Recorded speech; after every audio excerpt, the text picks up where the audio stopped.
talking today, we still have a malice in our hearts. Oh, we lost civil war. Our parents taught us how to hate. They did not teach us love. Because of this hatred that we have deep in us, anybody who say we should love, we say that person is a saboteur. Somebody like Daniel Lindsay is seen as a saboteur because he was not born in Igboland. He was born in Benin. So he's not a real Igbo. He's a fake Igbo because he asked you to love yourself. We lost the civil war. Yes, we lost. The only revenge that we could have offered to Nigerians, like we claim we are not Nigerians or we are Biafran, the only revenge was to develop the Igboland. But in the next 100 years, sorry to say, my fellow Igbo people, you might say I'm a fake Igbo man, whatever you like to say, but I'll tell you the painful truth.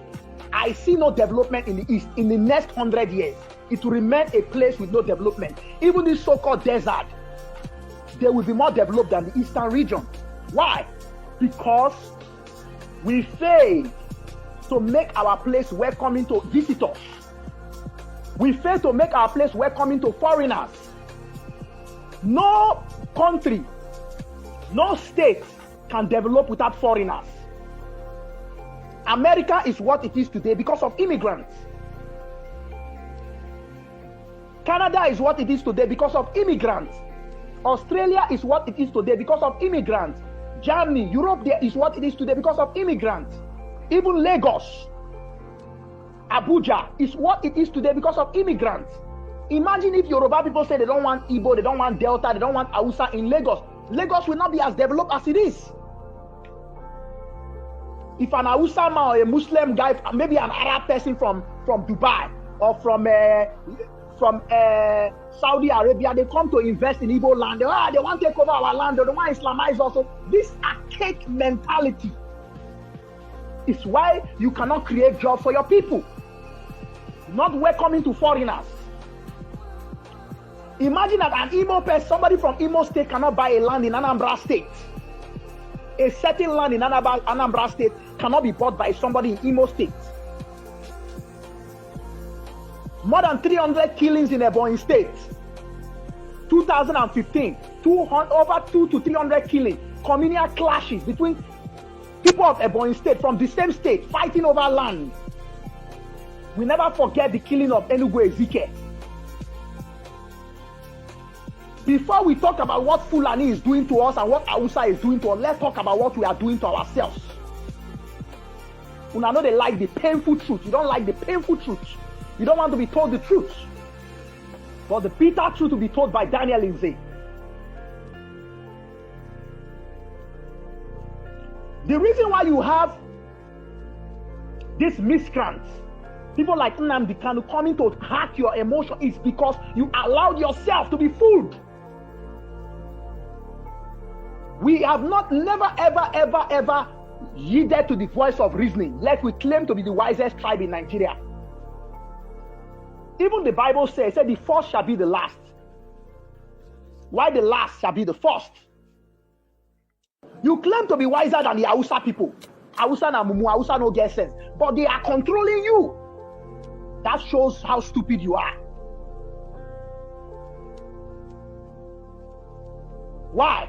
Because you claim you do not want to listen. You do not want to reason. You do not want to yield and learn from your mistakes. You keep on making the same silly mistakes. The same silly mistakes, you keep making it. Sometimes I ask myself, what is wrong with the Igbo tribe? What is wrong?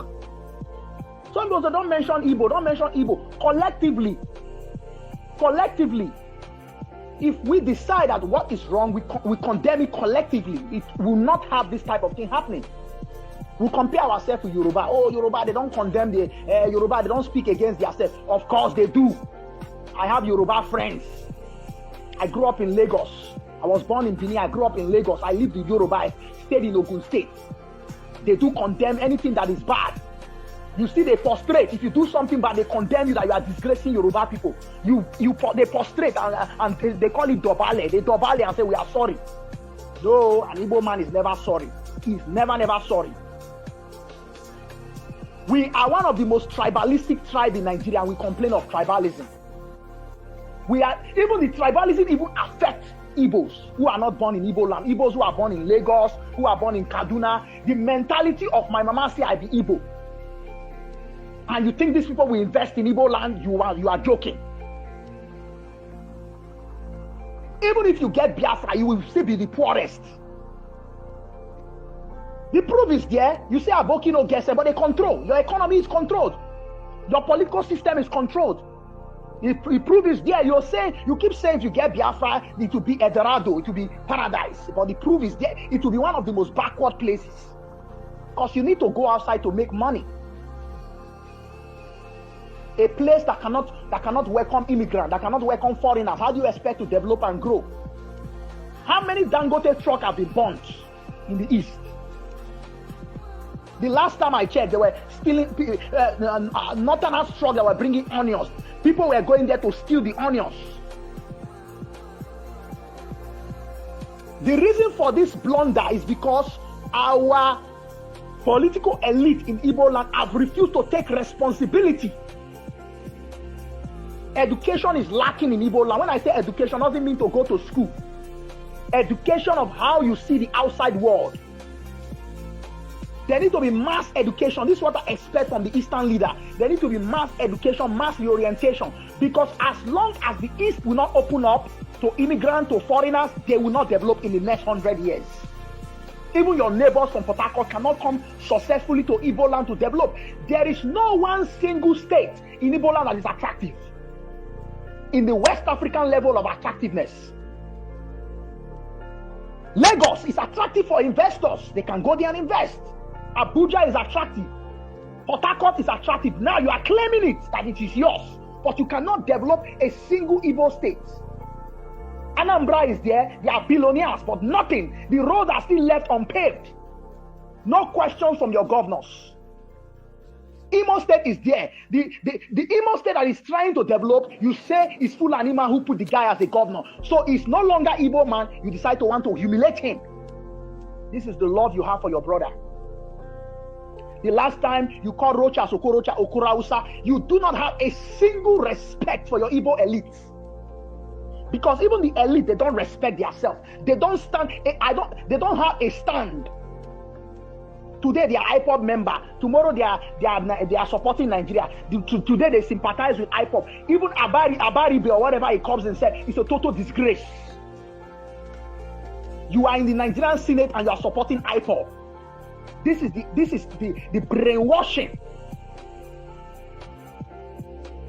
A group of young boys who carry stick, carry machetes, carry gun and start humiliating women. What kind of a culture is that? That is barbarism. Start humiliating women in the name of sit at home. Pregnant women, we have to deliver on duress in the name of sit at home. People are left starving in the name of sit at home. It is not Buhari who did it to you. You did it to yourself. When Daniel Nze tell you the truth, you say Daniel is a saboteur because you don't like to hear the truth. That is why you remain a slave. Stronghold. You are fighting for the strong. What stronghold are you involved in? The stronghold. Me, I'm not involved in any stronghold. You are the one involved in stronghold. And you keep strangling for the rest of your life because your stronghold is with hate. They tell you present one man for presidency. You present 5 people from Igbo states. Present one man, you bring out 5 people. Anambra will bring 2. Enugu will bring 4. This one will bring this. You cannot come to a political consensus, to a political agreement, and you are justifying that you want to rule yourself. How can you rule yourself? Since after the Civil War, we have not proven nothing. You claim that you are the master tribe in Nigeria. You are the master class tribe. You say I'm not Igbo because I'm hitting you with the hardcore truth. You are the master tribe in Nigeria, but you are afraid to develop one reasonable eastern city that will rival Abuja, that will rival Lagos. Just even Kanu, you cannot present one. Charity, they say, begins at home. The whole place is with red sand. The roads are not tied. In most parts, you see one big house built by one millionaire. The rest places is full of shanty houses. A place whereby people don't worship integrity. They worship money. You are claiming that Nigeria is bad. Nigeria is a zoo. Nigeria, our passport have been destroyed. But I will tell you this thing today. It is not the Hausa Fulani man who destroyed Nigeria. It is you. Because when Hausa Fulani man, the politician, they thief money abroad, which they are welcome.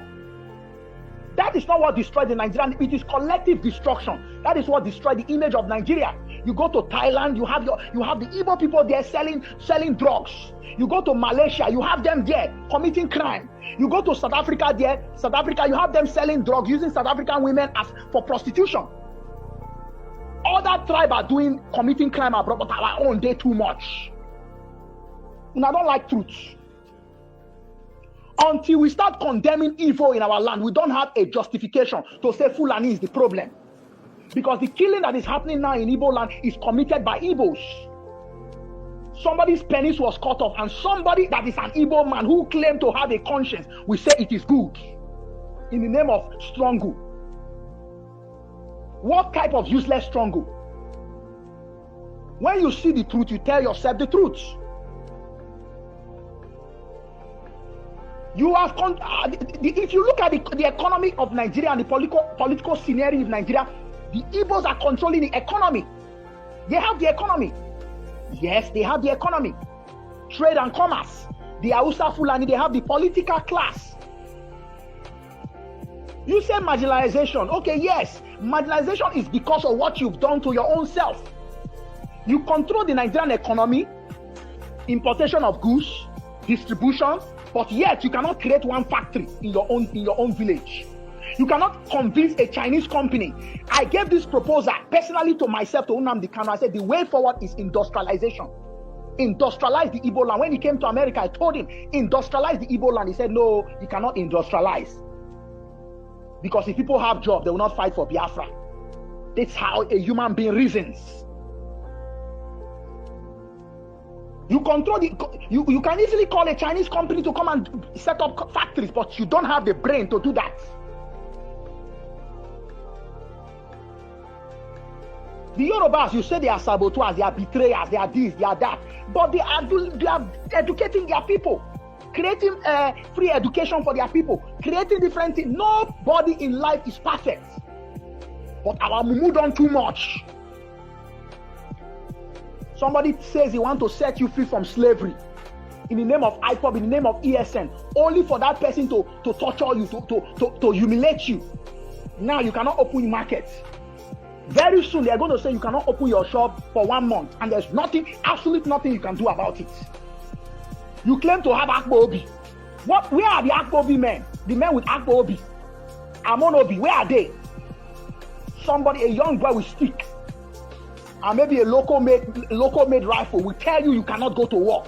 You sit at home. A matured Igbo man will sit at home and support it. What is beyond coward? If you guys don't start speaking against IPOB, ESN, a time will come, this monster will consume your children, this monster will consume your family, and the federal government will not send in any troop. They will allow you to destroy yourselves, and you will not get Biafra. Rather, you will make your land more miserable. And when you go to other parts of Nigeria, after destroying your own place, they will still term you as Igbos, because you gave yourself that bad name. Oh, I'm not a member of IPOB. Hey, I don't support IPOB. Have you come out and speak against it? If every Igbo person should share this video, share this audio tape, and say we condemn IPOB, don't you think there will be change? Majority stands. You go and be shouting, this is referendum, this is referendum, this is referendum. Oh, what IPOB are doing shows that Igbo support it, because you are cowards. Referendum against your personal interests. Referendum against your businesses. Referendum against your family. Referendum against your freedom. You are fighting for freedom, but your freedom is being taken away from you under your nose, and you cannot see it. You are saying you are in struggle. I condemn, because we Igbos have to come out and speak. Speak against the governors, the politicians, the senators, the pastors. Some fake pastors will still come out and say, so what IPOB is doing, God showed them that it is good. Father Mbaka have to stand on one side, be on a position. Not today you come out, you support IPOB. Tomorrow you come out, you support Nigerian government. Where do you stand? This is the cowardice of our people. Time has come that we must say enough is enough. The men, if you are a man in the Igboland, you stand to defend yourself. You do not need any useless ESN to defend you, because they are there to steal and rob you. It's time to defend yourself from this monster, or it will destroy you. Mark my word, it will destroy you, and the Fulanis will clap for you and even support them to destroy you. It's time has come to tell yourself the truth and free yourself from this rubbish.